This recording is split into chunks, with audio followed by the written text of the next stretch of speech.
Detroit Den 313. We are back. Detroit Lions football. You know that's what we do here. Before we get going, please hit the subscribe button and don't forget that bell icon so you don't miss our news content. Steve, tell the people what we're doing today. Well, when you were telling me about this episode, I thought you were living in fantasy land. I thought there's no way the Detroit Lions pull this off. As we sat and we chatted off camera, off recording, I started thinking, it's not the craziest thing I've ever heard of. So William, who at one point was in the clouds just playing Madden, has slowly reeled me into. I don't hate this idea. Actually, I actually might have a wet dream because of this idea tonight. He has a trade proposal that involves our guy Hendon Hooker Yeah. with the Atlanta Falcons. I'm going to let Will explain it. It's his bread and butter. I'm just setting the table. Will, tell him the trade proposal. Well, first things first, as you well know, Steve has talked about our nice, I won't say young gentleman because I already know where he's going, Mr. Hendon Hooker, and said that oftentimes mentioned that we're gonna re-sign Jared, and by the time Jared lives out the life of his contract extension, Hendon Hooker is going to be in a senior citizens home. So, with that being said, maybe what would be best for all parties is a relocation. He had a year to get healthy and sit behind one of the best quarterbacks in the NFL, in a lot of opinions, to include mine. I would say that he's a top 5, top 7, 8 guy. So we've seen what that can do for guys. Dude Love out there in Green Bay. He got a chance to sit behind Aaron Rodgers, got his opportunity. While I will say myself, I was ignorant. I didn't think that he was going to be any good this year.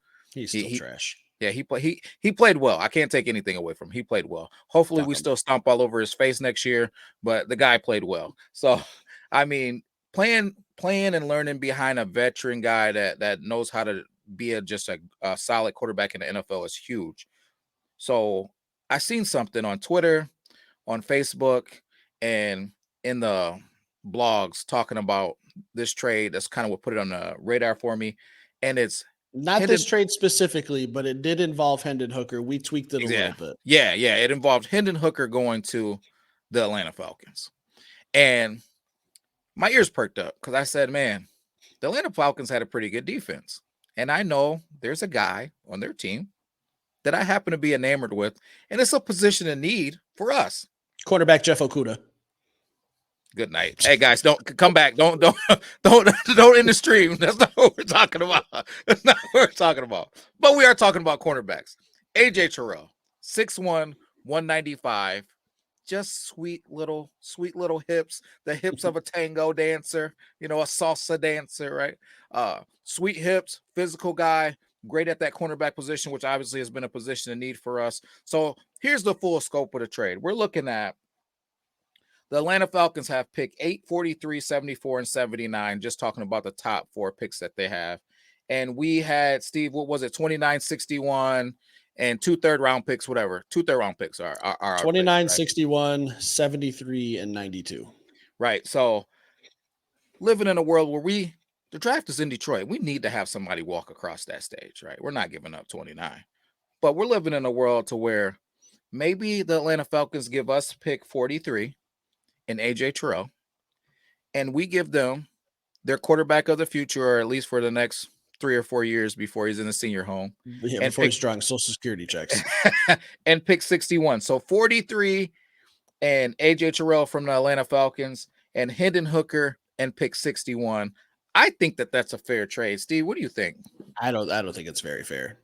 I like the idea, but essentially what you're doing is you're swapping second-round picks and you're trading AJ Terrell, a Pro Bowl caliber corner, for a very unproven 38-year-old quarterback who's never played a snap in his life with shaky knees.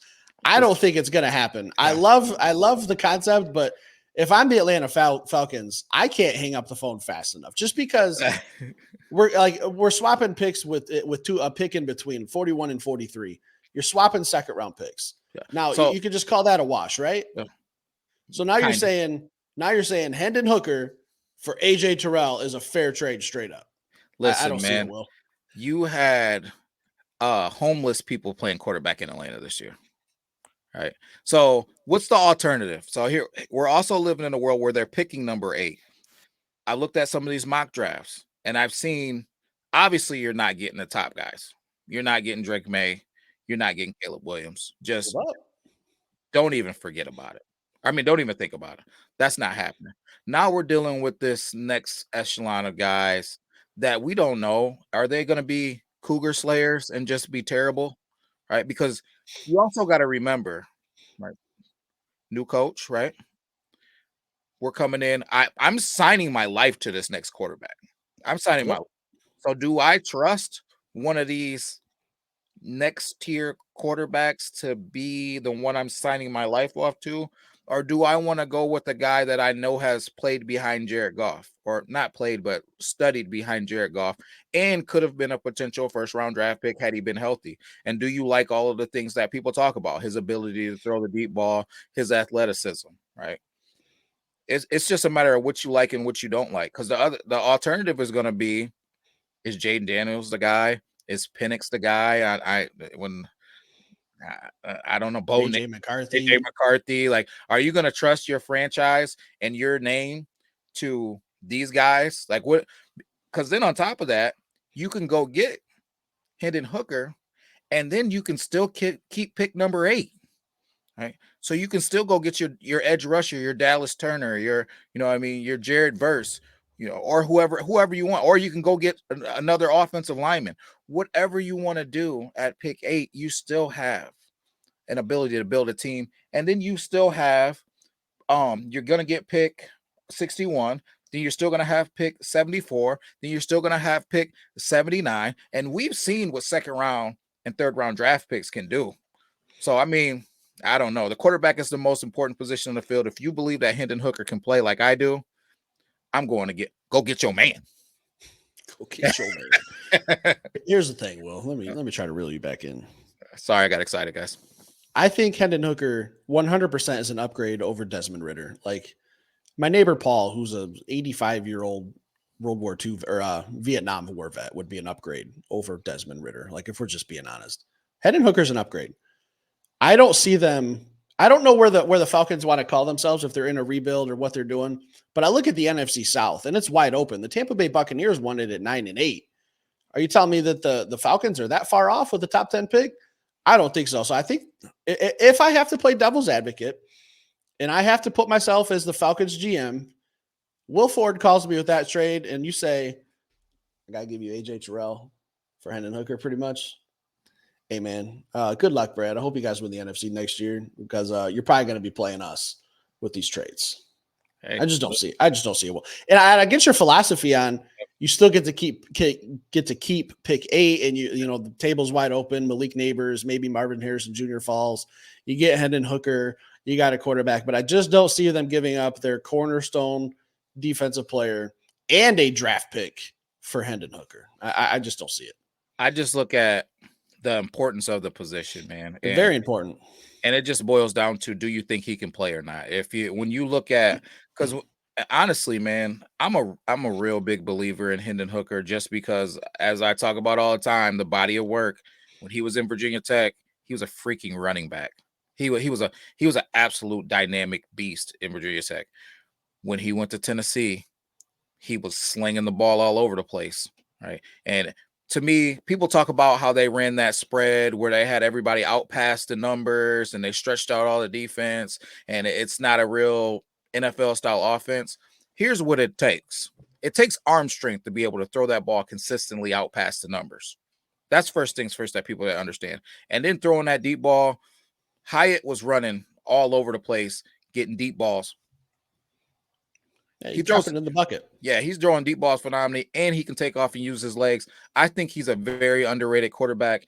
And the thought of having a guy who throws the ball, because I know I've talked about Justin Fields potentially going out there, but I think Hendon Hooker, from everything that I've seen, he throws it way better than Justin Fields. He may not be able to run as good, but he can run, right? So he can still offer that running ability, kind of, to me, similar to like a Patrick Mahomes, a guy that's going to, you're not looking for this dude to run 80-yard touchdowns, but he can zig and zag and get loose and run you 10, 15, 20 yarders and, do enough to extend plays and still throw that ball down the field. I think Hendon Hooker is very underrated. He's in Detroit where he just happens to be behind a guy who we're about to pay $50 million. If I was a team, if I was a GM, I'd be looking at getting my hands on him. Here's another thing I think it's going to come down to, William. I think it's going to come down to whoever the Falcons GM, if it's me today, if I have to play Falcons GM. Yeah. And I have to upgrade a quarterback position. Desmond Ridder, butt cheeks. He's no good. Doesn't belong in the NFL. I don't even think he's a career backup. I think he should just go be a car salesman. If I have to look at a quarterback and I say Hendon Hooker, is he better than every single player in this draft other than Williams and Drake May? So those are off the table. Those guys have already been drafted. When it comes to J.J. McCarthy, is he better than J.J.? In my opinion, no. So if I'm the Falcons, why don't I just take the younger quarterback who could do, I think, everything Hendon Hooker can do, and he's a lot younger, and I get a fifth-year option for him? I think that's just the way to go. I get it, but I will say that from everything that's been rated right now, JJ he's like number 6 or number 7 on the list. So, I mean, but if you believe that, which I don't believe that personally. That's not what I personally believe.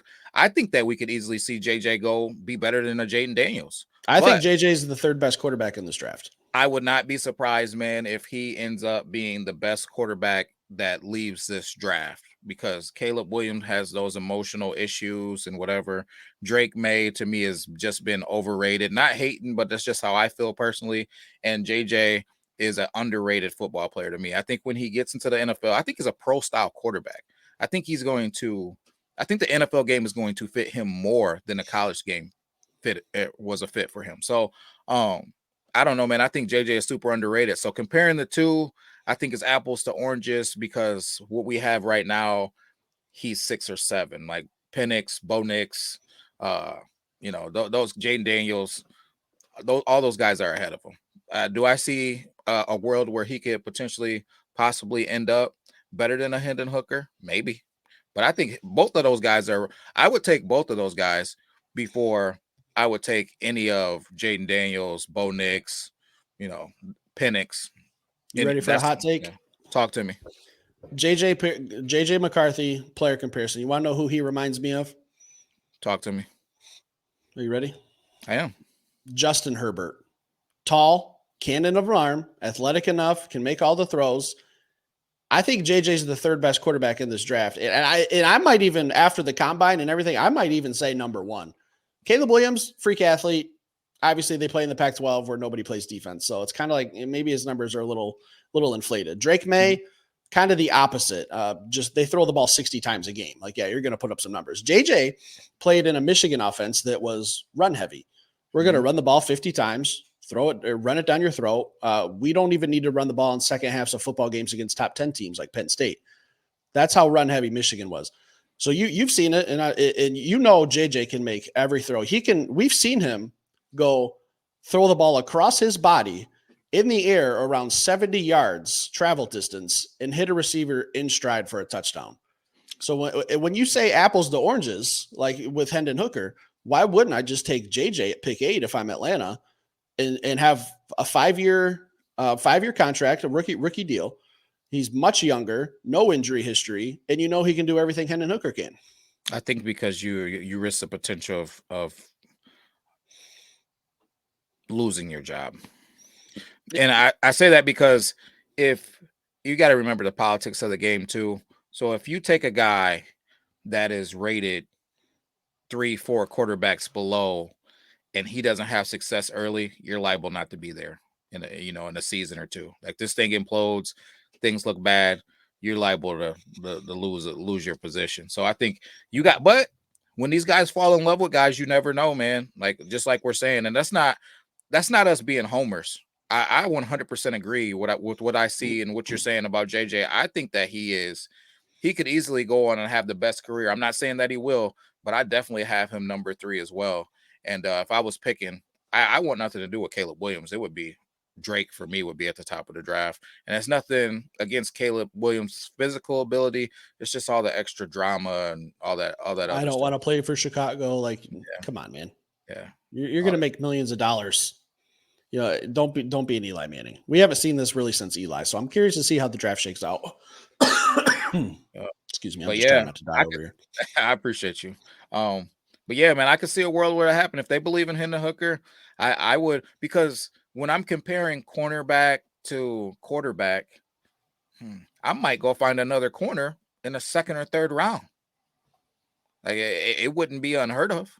So I might just replace this guy, or if I go get Dallas Turner at edge rusher, maybe I just turned up that clock for my defense, and I don't need a corner that's absolutely locked down. I just need somebody to put band-aids on this thing, you know. So, or just when you're looking at the scope of this draft, or maybe I just go get another guy. Who knows, man? I just think that I would personally, I'm not throwing any shade on Hendon Hooker. I'm not saying that Hendon Hooker is trash, and I hope we get rid of him.